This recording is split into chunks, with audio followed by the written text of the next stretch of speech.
So, Sean, I would like to talk about conversations that are happening around real estate. And everything I'm hearing is, don't house prices have to come down because interest rates are going up? Are you familiar with that concept? I'm familiar that is not a real concept. Oh, that's really good. I feel like sellers are afraid to put their house in the market because they say buyers don't want to buy because interest rates are up. And all the buyers I've worked with never include a desire for a certain interest rate when they desire a home. So how are those conversations around interest rates affecting home buyers in the mortgage world?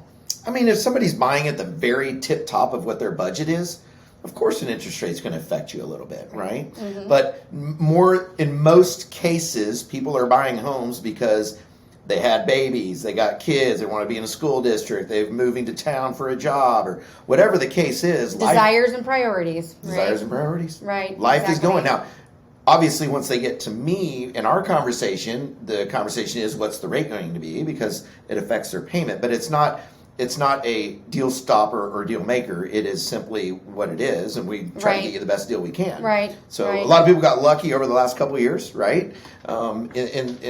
And we're going to have good times again, but it's not going to stop you from buying or selling. No, it shouldn't. It shouldn't. Right. Your choices that you want to make about your address should not be affected by the interest rate because you still have desire and priority, like I said. So the conversations that people are having with me, oddly, are, well, I think the housing market might crash and there'll be all these foreclosures because of interest rates going up. Any truth to that you've seen based on your experience in the mortgage industry? They're saying foreclosures? Yeah, foreclosures. So, which is, I mean, that's a whole different conversation. I mean, because that has to do with jobs. However. Well, that's what I was just going to say. Like that comes yes, there's else. other things in the economy that can affect us, but it's not the interest rate that caused you not to make your payment. We knew what that was when you got the loan. Right. And I want to throw in there, too, some historical trends that you can go back since the 1970s, tracking recession, Feds raising their interest rate, etc., and what that does to mortgage interest rates. Mm-hmm. And every single time following a recession and Fed rate hikes follows a real estate boom. So the only time there was one exception, and that's because the recession was caused by housing. Right. That was an anomaly, and that is not what we're experiencing today. Right. So recession and housing market don't always go together, and an interest rate doesn't cause a housing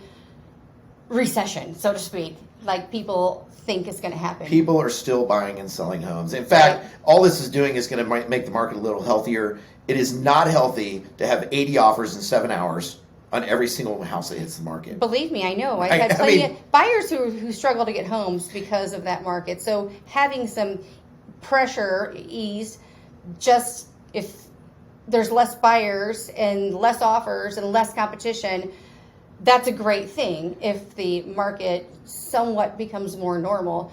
But interest rates don't change people's plans, I don't think, in terms of changing their address. Every single person that I pre-qualified prior to the rates going up have come back around because it's the buying season. It happens every single summer.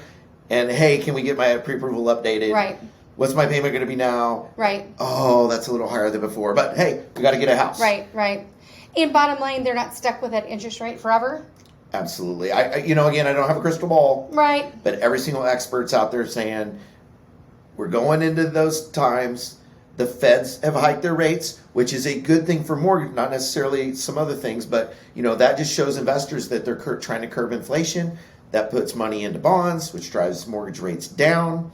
So we're hoping by this time next year, a lot of people are going to be able to refinance and get their rates down. But luckily, they bought the home now at the lower price because homes aren't coming down. So basically, if I say, I'm going to wait till interest rates go down in the spring, is there an advantage to that? Well, you might save a couple dollars on what you think your payment's going to be, but you're going to pay more for the house, so you end up making the same payment, and you lost all the equity and amortization that you would have been gaining over the last 12 months. Okay, so it sounds like it's still a really good time to buy. Still a good time to buy. Yeah, and if you don't like your interest rate now, just wait 6 months, and it can get better. Times will get better. Yeah. It's the same thing for the past 6,000 years. Opportunity mixed with adversity. Right, exactly. But right now, there's opportunity. Right. Tammy Campbell, you're awesome.